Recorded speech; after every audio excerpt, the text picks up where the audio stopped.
ایک دن اسد کی کنول سے فون پہ بات ہوئی. وہ کہنے لگی ویل ڈن اسد, کل تو تم نے سنگل وکٹ کے میچ میں کمال کر دیا. زبردست بولنگ بھائی, میں نے ابھی اخبار میں پڑھا ہے. بہت شکریہ. اس خبر کے طفیل ایک بار پھر آپ کی آواز سننے کو مل گئی. وہ ہنسی. او ہو, آواز بھائی کیا ہے میری آواز کو؟ تم نے تو مجھے چکر میں ڈال دیا. آپ بالکل غلط کہہ رہی ہیں. میں پہلا بندہ تو نہیں ہوں گا جو آپ کی آواز کی تعریف کر رہا ہوں. بہت سو نے آپ سے یہ بات کہی ہوگی. نہیں, بالکل نہیں کہی کسی نے, وہ ادا سے بولی. پھر آپ کے ارد گرد رہنے والے سارے لوگ بہرے ہیں. وہ ہنسی تو جیسے جل ترنگ بج اٹھے. اچھا مجھے زیادہ بانس پہ مت چڑھاؤ, ویسے بھی آوازوں اور شکلوں پہ توجہ دینے کے بجائے اپنے کھیل پہ زیادہ توجہ دو. ہاں لیکن میں صرف کھلاڑی ہی نہیں انسان بھی ہوں, بلکہ انسان تو پہلے ہوں. اچھا انسان صاحب, اب مجھے اجازت دیں. میری ایک فرینڈ کراچی سے آ رہی ہے, میں انہیں ریسیو کرنے ایئرپورٹ جا رہی ہوں. آپ اپنے ان سے کب ملوا رہی ہیں؟ تمہیں بتایا تو تھا وہ اگلے مہینے آئیں گے, بلکہ ہو سکتا ہے کہ وہ انگلینڈ سے سیدھا پاکستان آنے کے بجائے ہالینڈ سے ہوتے ہوئے آئیں. اگر انہیں ہالینڈ جانا پڑا تو پھر 1 مہینہ اور لگ سکتا ہے. ان کا کام ہی کچھ ایسا ہے, کبھی یہاں کبھی وہاں, اور جب جائیں تو پھر آنے کا نام نہیں لیتے. ملٹی نیشنل کمپنیوں میں جاب کرنے کے ایسے ہی بکھیڑے ہوتے ہیں. اسد کنول کی باتیں ہمدردی سے سن رہا تھا, لیکن نہ جانے کیوں کنول کے شوہر نامدار کی غیر موجودگی اور مزید غیر موجودگی کا امکان اسے اچھا لگ رہا تھا. اگلے روز شادپور سے عبداللہ آ گیا. اس نے اسد کو ایک اہم خبر سنائی. خبر یہ تھی کہ ڈیرے پہ بیچاری زاہدہ کی بہت کم بختی آئی تھی. وہ عشق و محبت کے معاملوں میں قطعی طور پہ ناتجربے کار لڑکی تھی. یہ تو اسد ہی تھا جس نے اسے ورغلایا تھا اور اپنے راستے پہ لگایا تھا. اس نے کہیں اپنی ایک سہیلی کو اسد کے متعلق بتایا اور ان خفیہ ملاقاتوں کی رداد بھی سنائی جو ڈیرے میں ہوئی تھیں. وہ اس بات سے لا علم تھی کہ راز صرف اسی وقت تک محفوظ ہوتا ہے جب وہ اپنے سینے میں ہو. سہیلی سے ان حالات کی بھنک سہیلی کی ماں کو پڑی اور وہاں سے بات آگے نکل گئی. جب زاہدہ کے گھر والوں کو معلوم ہوا تو زاہدہ کا والد رنگی بابا آگ بگولا ہو گیا. اس نے مار مار کے زاہدہ کی ہڈیاں نرم کر دیں. سر پہ چوٹ لگنے سے وہ پورے 8 پہر بے ہوش رہی. اب اس کی ماں اسے باپ اور بھائی کے غصے سے بچا کے اپنے میکے لے گئی تھی. یہ خبر اسد کے لیے تکلیف دہ تھی. اس کو اس بات کی بھی فکر تھی کہ رنگی اور صغیر وغیرہ کا سامنا وہ کیسے کرے گا. بہرحال عبداللہ سے اس بات کی اسے تسلی ہو گئی تھی کہ اس کے والد یا شوکت چچا سے اس واقعے کی شکایت نہیں کی گئی تھی، بلکہ شادپور میں کسی کو بھی اس بات کا علم ہی نہیں ہے. عبداللہ کو بھی صرف اس لیے پتہ چل گیا تھا کہ وہ نذیر احمد سے اپنے ٹیوب ویل کے لیے درخواست لکھوانے عباس پور آ گیا تھا. 5-6 دن خیریت سے گزر گئے تو اسد کو اطمینان ہو گیا. وہ ایک بار پھر اپنی نئی رنگین مصروفیت کی طرف متوجہ ہو گیا. ایک دن اسد کو کنول کا فون آیا. کیسے ہو اسد؟ بالکل ٹھیک، اور تمہاری آواز سننے کے بعد اور بھی ٹھیک ہو گیا ہوں. وہ بے تکلفی سے اسے تم کہہ کے مخاطب کرنے لگا. اچھا زیادہ مت بنا کرو، تم سے ایک ضروری کام ہے. بسر و چشم. وہ بولی تم سے اپنے چھوٹے بھائی وکی کا ذکر کیا تھا نا میں نے ایک بار، وہی جسے کرکٹ کا بہت شوق ہے. ہاں وہی. اب اس کے شوق کو مزید ہوا مل گئی ہے. ویسے بھی امتحانات کے بعد آج کل وہ فارغ ہے، بڑی سنجیدگی سے کلب جا رہا ہے. میں چاہتی ہوں تم تھوڑا سا ٹائم نکال کے اس کی کوچنگ کرو. کوئی پرابلم نہیں، میں صبح نیٹ کے بعد تقریباً فارغ ہی ہوتا ہوں، وہ میرے پاس آ سکتا ہے. اس کے علاوہ نہیں نا، مسئلہ تو یہ ہے کہ وہ اتنی دور آئے گا کیسے. وہ میرے پاس ہی رہتا ہے. کینٹ سے کینال پارک کا کافی فاصلہ ہے. وہ یہ ہو سکتا ہے کہ تم صبح نیٹ کے بعد ہمارے یہاں سے ہوتے ہوئے جاؤ، بس 1 گھنٹہ دے دیا کرو. فیس کے طور پہ تمہیں فینٹاسٹک قسم کا ناشتہ مل جایا کرے گا. فینٹاسٹک ناشتے میں تو میرے لیے کوئی اتنی کشش نہیں ہے، لیکن فینٹاسٹک آواز میں ہے. اور جب وہ کہتے کہتے خاموش ہو گیا. رک کیوں گئے؟ کہہ دو آج کل تمہاری زبان بڑی رواں ہے. وہ کہنے لگا اور جب آواز کے ساتھ تصویر بھی ہو تو بات کچھ اور ہی ہو جاتی ہے.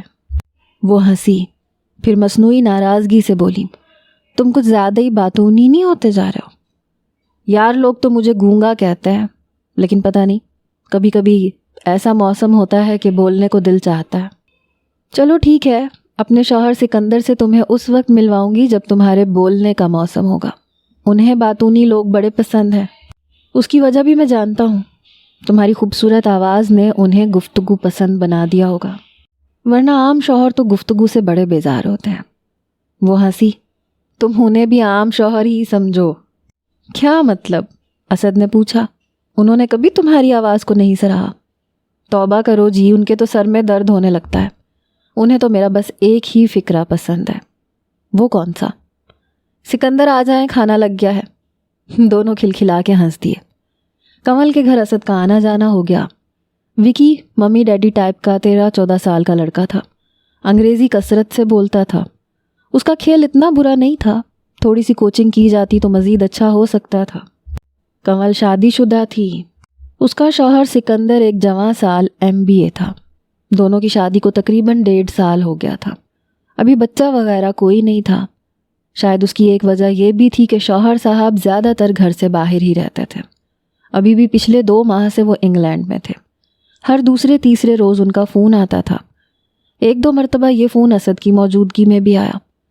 کم از کم فون پہ ہونے والی گفتگو سے تو یہی اندازہ ہوتا تھا کہ میاں بیوی میں محبت ہے۔ کنول شوہر کو بڑے لاڈ سے، بڑی ادا سے ڈارلنگ کہہ کے پکارتی تھی۔ کنول اپنے شوہر سے فون پہ جو گفتگو کرتی تھی اسے سن کے اسد کے اندر کمند پھینکنے کی خواہش کو مزید ہوا ملی۔ وہ دونوں دھیرے دھیرے اور غیر محسوس طور پہ ایک دوسرے کے قریب ہوتے چلے گئے۔ فون پر ان کی بہت لمبی لمبی باتیں ہونے لگیں، کبھی کبھی تو وہ رات بھر باتیں کرتے رہتے۔ اسد کی پرزور فرمائش پہ ایک دن کنول نے فون پہ ہی اسے اپنی آواز میں ایک انگریزی گیت سنایا۔ اس کے بعد یہ سلسلہ چل نکلا۔ اردو انگریزی کے بہت سے گیت اسد نے کنول کی دلکش آواز میں سنے۔ پھر ایک رمجھم برستی رات میں جیسے خود بخود ہی اسد سے اظہار محبت بھی ہو گیا۔ فون پہ دوسری طرف کئی سیکنڈ تک گہری خاموشی چھائی رہی۔ پھر کنول نے کہا، یہ مناسب نہیں ہے اسد، دوستی کی حد تک تو ٹھیک ہے لیکن اس سے آگے بہت خرابی ہے۔ پیار اصول اور قاعدے کہاں دیکھتا ہے کنول، یہ تو جنگلی پھولوں کی طرح خودرو ہوتا ہے، اسد نے بے حد جذباتی لہجے میں کہا۔ اسد نے کمند پھینک دی تھی اور اب وہ اسے جھٹکے دے کر فصیل پہ کمند کی گرفت کو مضبوط کر رہا تھا۔ ایک دن وہ کنول کے گھر بیٹھا تھا، وکی بازار سے آئس کریم لینے گیا ہوا تھا۔ ایک بڑے ہی جذباتی ماحول میں اسد نے کنول کو چھونا چاہا۔ وہ ایک دم بھڑک سی گئی۔ اس نے روکھے لہجے میں اسد سے کہا، ہم دونوں کو اپنی حدود میں رہنا چاہیے اسد۔ اسد کوئی بات کیے بغیر سنے بغیر کنول کے گھر سے اٹھ کے آ گیا اور دوبارہ وہاں نہیں گیا۔ 8-10 روز اسی طرح سے گزر گئے۔ پھر کنول کا فون آیا۔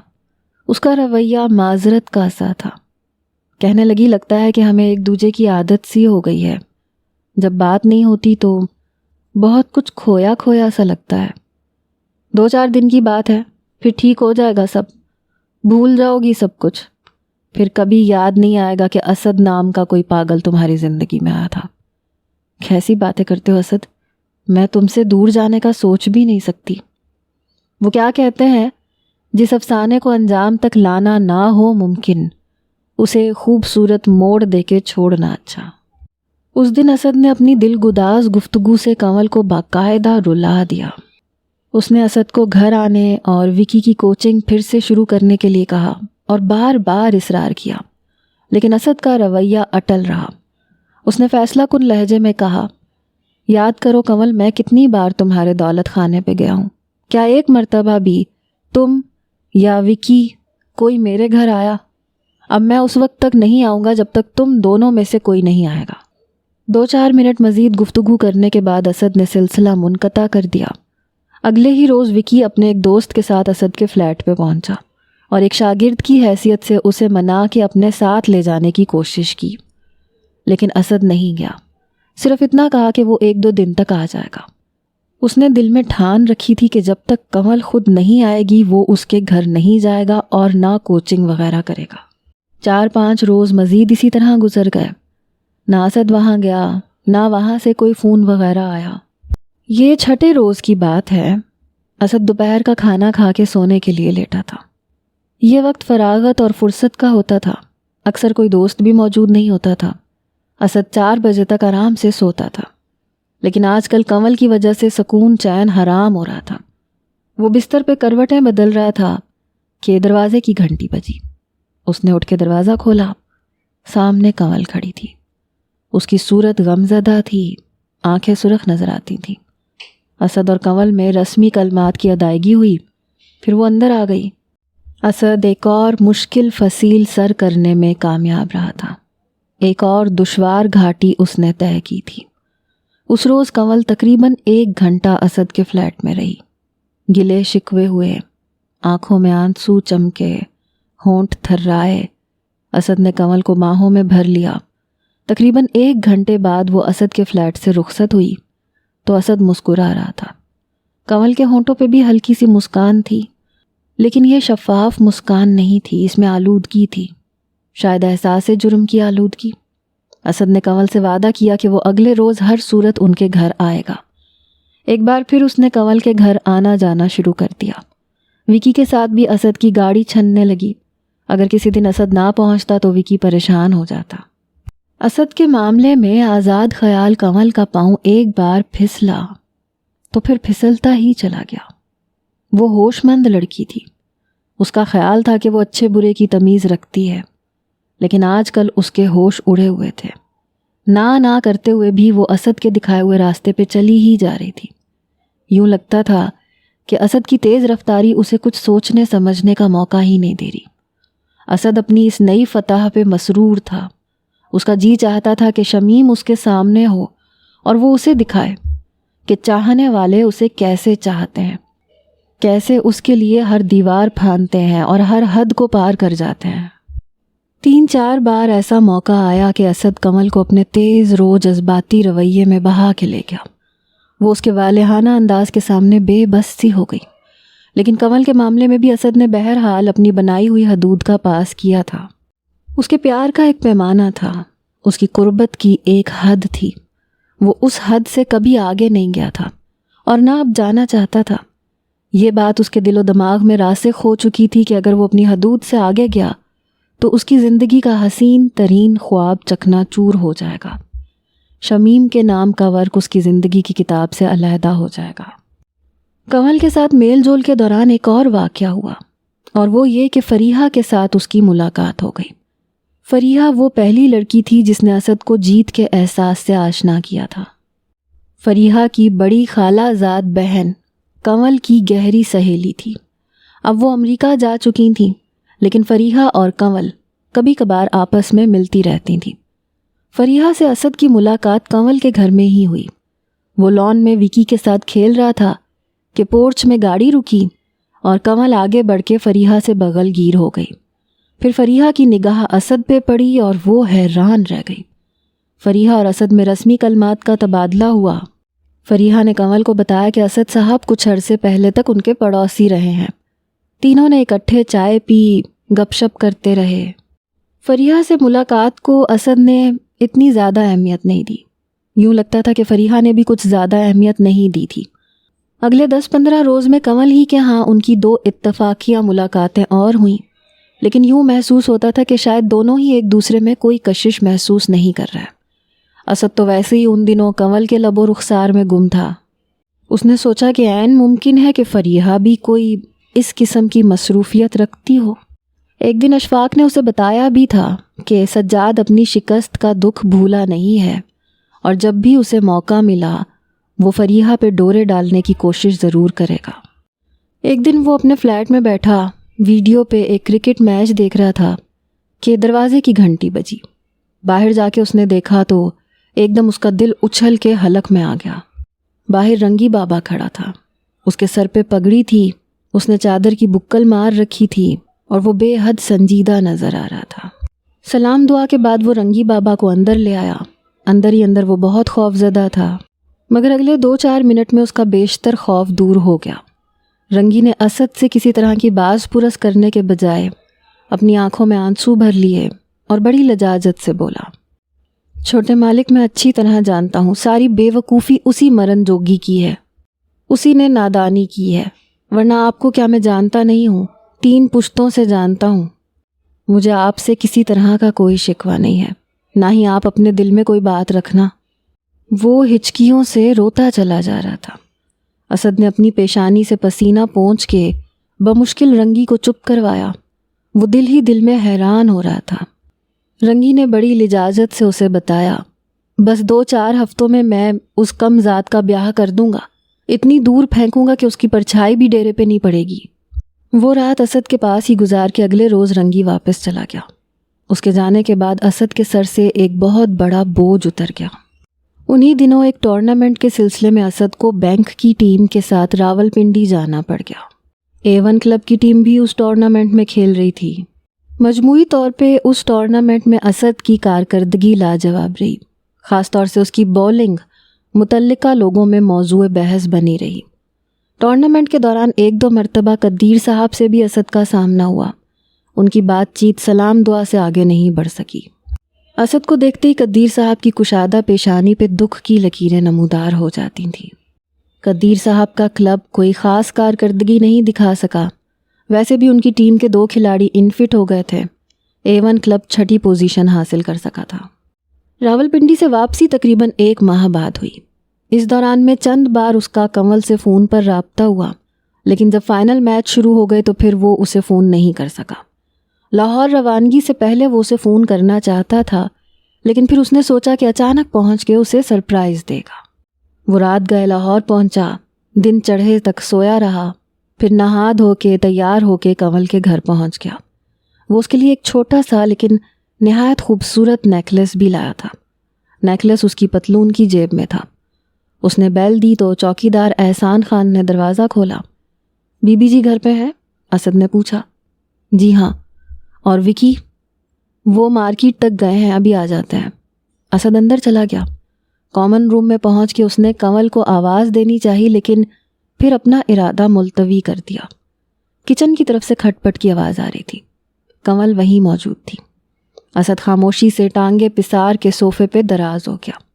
ہاتھ آگے بڑھا کے اس نے ڈیک آن کر دیا۔ غلام علی کی گائی ہوئی غزل چپکے رات دن کمرے میں گونجنے لگی۔ اسد کو معلوم تھا کہ اب کنول کمرے کا رخ کرے گی اور اسد کو دیکھ کے ششدر رہ جائے گی۔ پھر قدموں کی چاپ ابھری، لیکن جو صورت دروازے میں دکھائی دی وہ کنول کی نہیں تھی۔ ایک جوان سال لمبے تڑنگے شخص کی تھی۔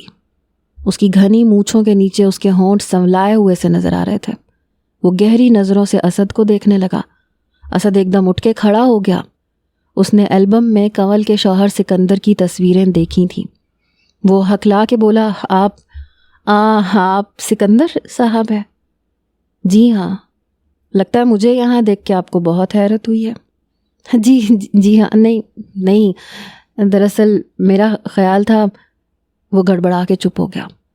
سکندر نے سگریٹ کا کش لیتے ہوئے کہا، اور میرا اندازہ ہے کہ آپ اسد صاحب ہیں، کرکٹر اسد۔ جی ہاں۔ تو پھر آپ ضرور کنول سے ملنے آئے ہوں گے، سکندر نے چپتے ہوئے لہجے میں کہا۔ نہیں جی، میں وکی کے لیے آیا تھا۔ وکی تو باہر گیا ہوا ہے، میں آپ کی دوسری میزبان کو بھیج دیتا ہوں۔ میزبان سے سکندر کی مراد یقیناً کنول ہی تھی۔ سکندر کا طنزیہ لہجہ اسد کے دل میں انجانے خدشے جگا رہا تھا۔ سکندر چلا گیا۔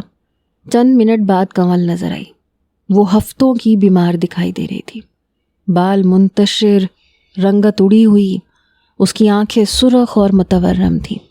اس نے ایک ڈری ہوئی نگاہ اسد پہ ڈالی اور نم ناک آنکھوں سے بولی، اسد تم یہاں کیوں آئے ہو؟ پلیز چلے جاؤ یہاں سے، اور اب یہاں مت آنا، مجھے میرے حال پہ چھوڑ دو۔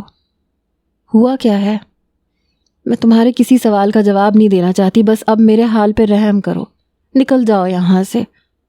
اسد خاموشی سے واپس آ گیا۔ 8-10 روز اسی طرح گزر گئے۔ اسد کو کنول کی کوئی خبر نہیں ملی۔ مختلف قسم کی سوچیں اسد کے ذہن پہ یلغار کرتی رہیں۔ آخر ایک دن دوپہر کے وقت کنول کی کال آ گئی۔ اس کی خوبصورت آواز جو ہمیشہ اسد کے کانوں کے راستے اس کے دل کی گہرائی میں اتر جاتی تھی، آج بیٹھی ہوئی اور پھٹی پھٹی سی تھی۔ پس منظر میں ٹریفک کا شور بھی تھا۔ وہ ہراساں لہجے میں بولی، اسد میں PCO سے بات کر رہی ہوں، سکندر کو سب کچھ معلوم ہو گیا ہے، مجھے بہت ڈر لگ رہا ہے، پتہ نہیں وہ کیا کر گزریں گے۔ چند دن پہلے تک تو یہی لگ رہا تھا کہ ہمارا گھر ٹوٹ جائے گا، لیکن اب انہوں نے خود کو کچھ سنبھالا ہے، میں نے بھی رو رو کے ان سے معافی مانگی ہے، ان کے پاؤں پکڑے ہیں، پتہ نہیں انہوں نے مجھے معاف کیا ہے یا نہیں۔ ہم سے بہت بڑی غلطی ہو گئی اسد، ہم نے ایسا کیوں کیا؟ کیوں ہم دوستی میں اتنے دور نکل گئے؟ مجھے یقین نہیں آ رہا سکندر مجھے دل سے معاف کر سکیں گے یا نہیں۔ وہ سسکیوں سے رونے لگی۔ اسد خاموش رہا۔ کچھ دیر بعد وہ بولی، اسد اگر تمہارے دل میں میرے لیے تھوڑا بھی پیار ہے تو پلیز اب میری زندگی میں مت آنا۔ اگر کر سکتے ہو تو میرے لیے دعا کر دینا کہ میں اپنے حالات کو ٹھیک کر سکوں، پلیز اسد۔ وہ زار و قطار رو رہی تھی۔ اسد نے کنول کے ساتھ تسلی تشفی کی چند باتیں کیں، اس کے بعد انہوں نے فون بند کر دیا۔ اسد کا مزاج اب ایک پلے بوائے کا سا ہو گیا تھا، پھر بھی کنول کی حالت زار پہ اسے دکھ ہوا تھا۔ وہ بیٹھا کنول کے بارے میں سوچتا رہا، اس کی کربناک سسکیاں اس کے کانوں میں گونجتی رہیں۔ ایک دم اسد کو اپنے آپ پہ غصہ آنے لگا۔ کیوں تھا وہ ایسا کیوں کرتا تھا؟ شمیم تو خیر تھی ہی اسی قابل، لیکن فریحہ، زاہدہ اور کنول کا کیا قصور تھا؟ وہ کیوں انہیں بیچ منجدار میں کھینچ کے لایا اور پھر منجدار میں چھوڑ کے ایک طرف ہو گیا؟ وہ بیٹھا رہا اور سوچتا رہا۔ ایک دم اسد کی جسمانی اور ذہنی کیفیت میں وہی تبدیلی رونما ہوئی جو ایک خاص موقع کی طرف اشارہ کرتی تھی، وہی ماورائی تجربہ جو اسد ابھی تک درجنوں مرتبہ کر چکا تھا، صدا اور سماعت کا وہی انجانا رشتہ جو اکثر طوفانی رات کے بطن سے جنم لیتا تھا اور اسد کے دل و دماغ پہ گہرے اثرات چھوڑتا تھا۔ جانی پہچانی آواز اسد کے کانوں سے ٹکرائی۔ جانتا ہوں میں کیا سوچ رہے ہو، جو سوچ رہے ہو غلط سوچ رہے ہو، تم قصوروار نہیں ہو، قصوروار عورت ہے۔ یہ عورت روز ازل سے مرد کو دھوکہ دیتی رہی ہے۔ یہ ایک ایسی ٹیڑھی ہستی ہے جو خود اپنے بارے میں بھی نہیں جانتی کہ وہ کیا شے ہے۔ اگر عورت خود نہ چاہے تو مرد اس کی طرف آنکھ اٹھا کے بھی نہیں دیکھ سکتا۔ یہ عورت ہے جو پہلے بہکاتی ہے پھر گناہ گار ٹھہراتی ہے۔ عورت کے آنسو اس کا سب سے بڑا ہتھیار ہیں، ان آنسوؤں پہ نہ جانا۔ اپنے دماغ میں کوئی پچھتاوا مت لانا اور نہ کسی عورت کا غم دل سے لگانا۔ یہ ہستی اس قابل ہی نہیں کہ اس کے غم کو دل کا روگ بنایا جائے۔ تم نے کسی سے کوئی زبردستی تو نہیں کی، جو تمہارے پاس آتی ہے اپنی مرضی سے آتی ہے، جب مرضی ہوتی ہے چلی جاتی ہے۔ وہ اس کو کھیل سمجھتی ہے تو تم بھی کھیل سمجھو۔ تم اچھے کھلاڑی ہو اور اچھے کھلاڑی پیچھے نہیں آگے دیکھتے ہیں۔ کمرے میں سگریٹ کا دھواں بھرا تھا۔ تم کون ہو؟ مجھے بتاتے کیوں نہیں ہو کون ہو تم؟ اگر میں تمہاری آواز سن سکتا ہوں تو تم بھی میری آواز سن سکتے ہو، مجھے جواب دے سکتے ہو۔ مجھے جواب کیوں نہیں دیتے تم؟ مجھے جواب کیوں نہیں دیتے؟ جواب میں خاموشی طاری رہی، لیکن ذہن میں جو کیفیت موجود تھی وہ اسد کو بتا رہی تھی کہ آواز اس کے آس پاس ہی کہیں موجود ہے۔ اسد نے ایک بار پھر ذرا بلند آواز میں کہا، تم جو کوئی بھی ہو میں تمہاری عزت کرتا ہوں، دل سے تمہاری اور تمہاری باتوں کی قدر کرتا ہوں، لیکن تم میرے قریب ہو کے بھی مجھ سے دور کیوں ہو؟ کیوں میرا دماغ خراب کر رہے ہو تم؟ تبھی ایک دم اسد کے جسم کے ہر مسام سے پسینہ پھوٹ نکلا۔ آواز نے اسے جواب دیا تھا اور یہ پہلی بار ہوا تھا۔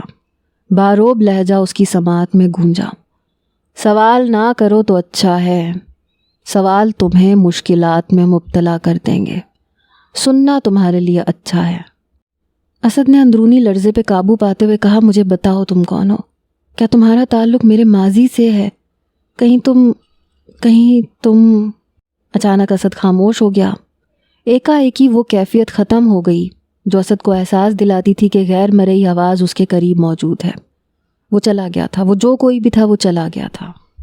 وہ کون ہے؟ اسد رات بھر سوچتا رہا۔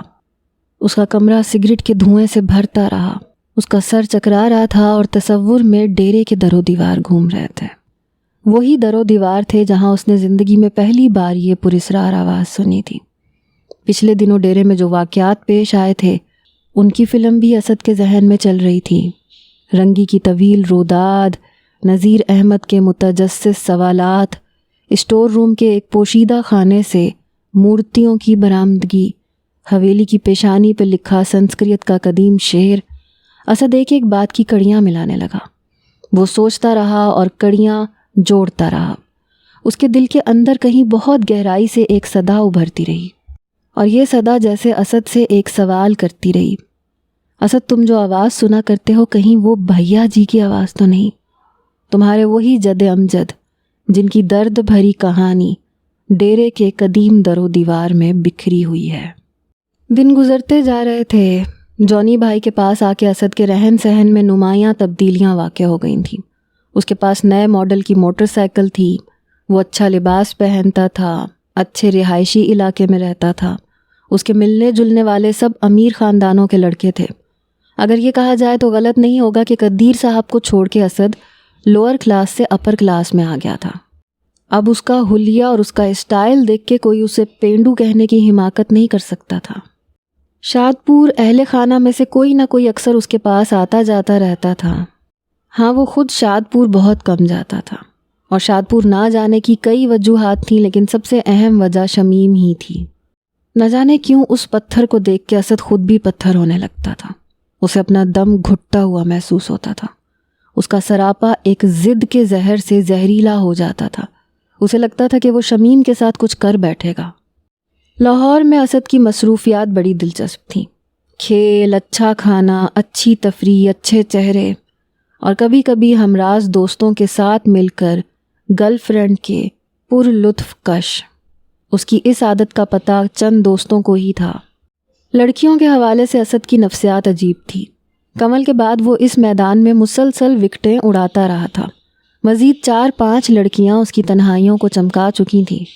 لڑکی جب چل کے اس کے پاس آتی تھی، فتح مندی کا ایک عجیب سا احساس اسد کے رگو پے میں بھر جاتا تھا۔ اس کے ساتھ ساتھ شمیم کا خیال اسد کے دل میں آتا تھا، اور اس کی سوچ غائبانہ اسے پکارتی تھی۔ دیکھ لے شمیم، یہ لڑکی جو آج خود کچے دھاگے سے بندھ کے میرے پاس آئی ہے، یہ تجھ سے کم نہیں ہے، بلکہ تجھ سے بہتر ہے، تجھ سے زیادہ خوبصورت، زیادہ پڑھی لکھی اور باحیثیت ہے۔ تو نے مجھے ٹھکرایا تھا، ایک چھوٹی سی خواہش کی سزا، اس میں دن رات مجھے تڑپایا تھا۔ تو ابھی تک اس انکار کو ضد بنا کے بیٹھی ہوئی ہے۔ ٹھیک ہے، اگر تو ضدی ہے تو میں تجھ سے بڑا ضدی ہوں۔ میرے دل پہ جو بھی بیتتی رہے، لیکن اب کبھی تیرا نام میرے لب پہ نہیں آئے گا، میں کبھی تجھے پکاروں گا نہیں۔ لاہور کی حسین فضاؤں میں کھیلے جانے والے اس سارے کھیل کے اندر صرف ایک ایسی لڑکی تھی جس کو چھوڑنے کے بعد بھی وہ اکثر اس کے بارے میں سوچتا تھا، اور وہ تھی فریحہ۔ فریحہ وہ پہلی لڑکی تھی جس نے اسد کو صنف نازک کی قربت سے آشنا کیا تھا۔ فریحہ کی ہی وساطت سے اسد نے پہلی بار لب و رخسار کا ذائقہ چکھا تھا۔ شاید یہی وجہ تھی کہ وہ اسے مکمل طور پہ فراموش نہیں کر سکا تھا۔ جن دنوں شادی شدہ کنول کے ساتھ اسد کا فلرٹ چل رہا تھا، فریحہ کے ساتھ اتفاقاً 2 بار اس کی ملاقات ہوئی تھی۔ ایک دن شام کو اسد کی نیٹ پریکٹس نہیں تھی، وہ گھر میں ہی پڑا اینٹ رہا تھا۔ اچانک مین گیٹ کے پاس گاڑی کے دروازہ بند ہونے کی آواز آئی۔ چند لمحوں بعد کال بیل کی آواز آئی۔ اسد نے دروازہ کھولا اور سامنے فریحہ کھڑی تھی۔ سفید پھولوں والے سرخ سوٹ میں وہ ایک دم شعلہ نظر آ رہی تھی۔ وہ مسکراتی ہوئی اندر آ گئی۔ ویسے بھی اب اسد اور فریحہ کے درمیان کسی طرح کا رومانی تعلق نہیں تھا۔ اسد نے خود اپنے ہاتھ سے چائے بنا کے فریحہ کو پلائی۔ دونوں باتیں کرتے رہے۔ فریحہ مسکراتے ہوئے بولی، فلمی دنیا میں وحید مراد کو لیڈی کلر کہا جاتا تھا، لگتا ہے اس کی جگہ اب تم نے سنبھال لی ہے۔ کیوں؟ کیا ہوا؟ وہ شوخی سے مسکرائی۔ کوئی ایک افسانہ ہو تو بات ہے، یہ تو افسانوں کا مجموعہ ہے، اور ایک سے بڑھ کر ایک دردناک افسانہ۔ دردناک؟ میں سمجھا نہیں۔ دردناک تمہارے حوالے سے نہیں، دوسروں کے حوالے سے۔ دوسرے کون؟ اسد نے پوچھا۔ کئی ایک ہیں، مثلاً کنول کو ہی لے لو۔ میں پچھلے اتوار اس کے گھر گئی تھی، گھر کو تالا لگا پڑا تھا۔ پتہ چلا ہے کہ میاں بیوی میں بہت جھگڑا ہوا ہے۔ سکندر ناراض ہو کے واپس انگلینڈ چلا گیا ہے، کنول بھی سیخ پا ہے، وہ گھر کو تالا لگا کے میکے جا بیٹھی ہے۔ اگر حالات یوں ہی رہے تو کوئی پتہ نہیں ڈیورس تک نوبت جا پہنچے۔ لیکن تم مجھے کیوں یہ سب کچھ سنا رہی ہو؟ تمہارا کیا خیال ہے ان کے جھگڑے میں میرا کوئی قصور ہے؟ وہ چند لمحے اسے گہری نظروں سے دیکھتی رہی، پھر بات بدلنے والے انداز میں بولی، میں یہ کب کہہ رہی ہوں، میں تو اس لیے بتا رہی ہوں کہ تمہارا وہاں آنا جانا تھا نا۔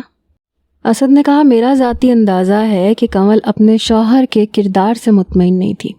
اسے شبہ تھا کہ باہر کے ملک جا کے سکندر وہ سب کچھ کرتا ہے جو وہاں کے معاشروں میں ہوتا ہے، جبکہ وہ یہاں 4 دیواری میں بند ہو کے اس کی راہ تکتی رہتی ہے۔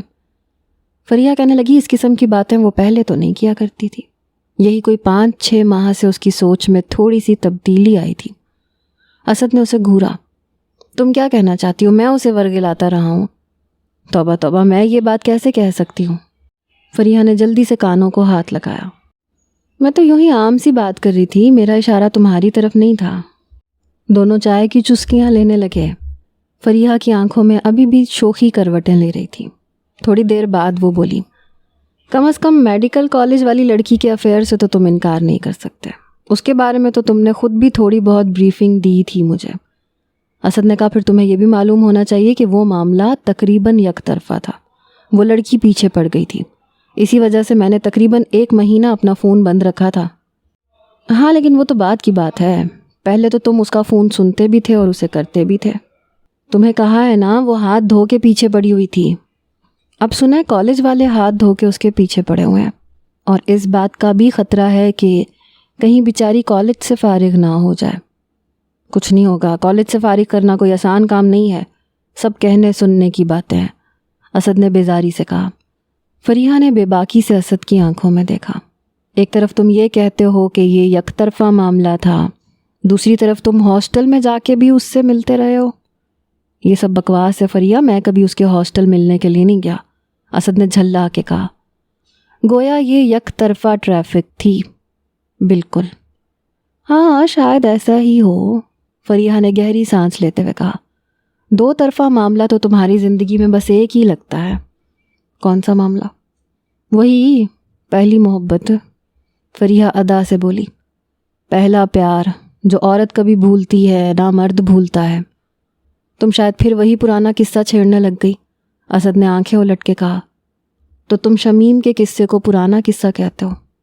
او مائی گاڈ اسد، کچھ خدا کا خوف کرو، بندے کو کم از کم اپنے آپ سے تو سچ بولنا چاہیے۔ میں نے کون سا جھوٹ کہا ہے؟ کوشش تو کر رہے ہو، لیکن تمہاری یہ کوشش کامیاب نہیں ہونے والی۔ میں تمہاری ہر بات مان سکتی ہوں، لیکن یہ نہیں مان سکتی کہ شمیم والا قصہ اب پرانا ہو گیا ہے۔ وہ قصہ ابھی بھی پہلے دن کی طرح نیا ہے، تمہارے اندر کہیں گہرائی میں چھپا ہوا ہے۔ وہ قصہ ہی تو ہے جو دوسرے سارے قصوں کو جنم دے رہا ہے۔ تم کیا ثابت کرنا چاہ رہی ہو مجھ پہ کہ تم بہت بڑی نفسیات دان ہو؟ بالکل میں نفسیات دان ہوں، اور میں نے تم پہ PhD کی ہے۔ وہ ہونٹوں پہ عجیب سی مسکراہٹ سجا کے بولی۔ میں سب جانتی ہوں، تم خوبصورت چہروں کے پیچھے کیوں دوڑتے ہو، اور ان چہروں کے بالکل قریب پہنچ کے رک کیوں جاتے ہو یہ بھی جانتی ہوں۔ اسد چونک کے اس کی طرف دیکھنے لگا۔ اس نے بڑی گہری بات کی تھی۔ یہ گہری بات کرنے کے بعد وہ لاپرواہی سے چائے کی چسکیاں لینے لگی۔ کچھ دیر گپ شپ لگانے کے بعد وہ اٹھ کے کھڑی ہو گئی۔ اچھا چلتی ہوں، شاہین کو امتحانی سینٹر سے واپس لینا ہے، اگلا پرچہ بدھ کو ہے۔ اگر شاہین کو میں خود چھوڑنے آئی تو تمہاری طرف بھی چکر لگاؤں گی۔ بدھ کو تو تم اس وقت فارغ ہی ہوگے نا؟ اسد چونک کے بولا، تمہیں کیسے پتا کہ بدھ کو میں فارغ ہوں گا؟ جیسے آج پتا تھا کہ تم فارغ ہو، وہ چنچل انداز میں بولی۔ پھر بیگ شولڈر پہ لٹکاتے ہوئے کہنے لگی، جناب آپ کے پل پل کی خبر رکھتے ہیں ہمیں پتا ہے کہ ہر منگل کو آپ کا میچ ہوتا ہے، میچ سے اگلے روز آپ کی نیٹ پریکٹس کی چھٹی ہوتی ہے۔ تم تو BBC کے بھی کان کاٹنے لگی ہو، اسد نے کہا۔ شکریہ، وہ مسکرائی اور خدا حافظ کہتے ہوئے باہر نکل گئی۔ فلیٹ کے دروازے سے باہر نکلتے ہوئے اس کی خوبصورت آنکھوں میں ایک عجیب سی تپش تھی۔ یہ آتش نما تپش اسد نے نہیں دیکھی، ورنہ وہ ضرور چونکتا۔ کرکٹ میں اسد کی کارکردگی مناسب ہی جا رہی تھی۔ اتنا ہوا تھا کہ گرمی کی وجہ سے اسے کچھ دن شدید بخار رہا، بعد میں نزلہ سر اور چھاتی میں جم گیا جس کی وجہ سے کھانسی اور سر درد کی شکایت رہی۔ 8-10 روز وہ کھیل سے دور رہا۔ فاسٹ بالر کے لیے جسمانی فٹنس اور روزانہ پریکٹس عام کرکٹر سے کہیں زیادہ اہمیت رکھتی ہے۔ اس روٹین میں تھوڑا بہت بھی فرق آ جائے تو ردم ٹوٹ جاتا ہے اور آسان ٹارگٹ مشکل لگنے لگتا ہے۔ کرکٹ کے حوالے سے اسد کو آج کل ایک پریشانی اور بھی لاحق تھی۔ پچھلے 3 مہینوں میں کم از کم 4 میچ ایسے ہوئے تھے جن میں اسد کو اندازہ ہوا تھا کہ ان کی ٹیم جان بوجھ کے ہاری ہے۔ کرکٹ میں جوئے کی لعنت کوئی ڈھکی چھپی بات تو نہیں تھی، اسد ایسے بہت سے کھلاڑیوں کے متعلق جانتا تھا جو پیسے کما کر اپنی ہی ٹیم کے خلاف لڑتے تھے، لیکن اسد کو جانی بھائی سے کم از کم ایسی کوئی توقع نہیں تھی۔ ایک دن اسد سے رہا نہیں گیا، اس نے جانی بھائی کے گھر جا کے ان سے ملاقات کی۔ وہ اپنے بہت بڑے ڈرائنگ روم میں موجود تھے اور اسٹیٹس میں کسی سے فون پر لمبی بات کر رہے تھے۔ ان کی بات ختم ہوئی تو اسد نے محتاط الفاظ میں اپنی شکایتیں بیان کی۔ جانی بھائی نے سب کچھ تحمل سے سنا، پھر مسکراتے ہوئے کہا، دیکھو بیٹا جی، یہ کرکٹ کی بہت سیاست گہری ہے۔ یہاں جو جیتا ہوا نظر آتا ہے وہ اکثر ہارا ہوا ہوتا ہے۔ یہاں کے داؤ پیچ آہستہ آہستہ تمہاری سمجھ میں آئیں گے، لیکن ایک بات یاد رکھو، چھوٹی چھوٹی باتوں کی طرف توجہ دینے کے بجائے آخری اور حتمی رزلٹ کی طرف دھیان دو۔ اور آخری اور حتمی رزلٹ یہ ہے کہ بینک کی ٹیم کا نام کرکٹ کے کھیل میں نمایاں ہو رہا ہے اور ہم سب بڑے پرآسائش ماحول میں کرکٹ کو انجوائے کر رہے ہیں یا نہیں؟ اسد نے بڑی مشکل سے اس بات میں سر ہلایا۔ جانی بھائی نے اسے چھوٹا سا لیکچر پلایا۔ اس لیکچر میں ڈھکے چھپے الفاظ میں اسد سے کہا گیا کہ وہ زیادہ باریکی میں جانے کے بجائے اپنے کام سے کام رکھے۔ جانی بھائی نے اسد کو یہ خوشخبری بھی سنائی کہ ٹیم کے 3 ممبران کو بینک پروموشن دے رہا ہے اور ان میں اسد بھی شامل ہے۔ اس کے علاوہ مستقبل قریب میں اسد کو ملنے والی 1-2 مزید سہولتوں کی طرف بھی جانی بھائی نے اشارہ کیا۔ جانی بھائی کے سامنے تو اسد خاموش رہا، لیکن فلیٹ میں واپس آ کے بہت دیر تک اپنے اندر ہی اندر کھولتا رہا۔ وہ کسی بھوکی ننگی فیملی سے تعلق نہیں رکھتا تھا۔ اس کے والد زمیندار تھے، چچا کا ٹھیک ٹھاک کاروبار تھا، اپنے قصبے شادپور میں اس کے لیے سب کچھ موجود تھا۔ وہ کرکٹ کے جنون میں لاہور پہنچا تھا۔ عام زندگی میں وہ جو کچھ بھی تھا، لیکن کرکٹ سے وہ سچی محبت کرتا تھا۔ اسے یوں لگ رہا تھا جیسے جانی بھائی کرکٹ سے بے وفائی کر رہے ہیں اور اس کے ساتھ ساتھ اپنے کھلاڑیوں کو بھی بے وفائی پہ مائل کر رہے ہیں۔ پریشانی کے عالم میں اکثر اسد اپنی خاص سگریٹ یعنی اپنی گرل فرینڈ کی طرف متوجہ ہو جاتا تھا۔ اس نے اپنے بیڈ کے گدے کے نیچے سے اپنی ایک گرل فرینڈ نکالی، اسے سلگایا اور اپنے لمبے لمبے کش لینے لگا۔ جلد ہی کمرہ دھوئیں سے بھر گیا۔ اسی اثنا میں یاروں کی ایک ٹولی بھی فلیٹ پہ آ دھمکی۔ ان میں ٹیم کا نائب کپتان عدنان پاشا بھی تھا۔ یہ پاشا ہی تھا جس نے شروع میں اسد کو سگریٹ نوشی کی طرف مائل کیا تھا اور پھر چرس بھری گرل فرینڈ بھی شروع کروا دی تھی۔ پاشا نے آتے ساتھ ہی خبر سنائی، کچھ پتہ ہے اسدی؟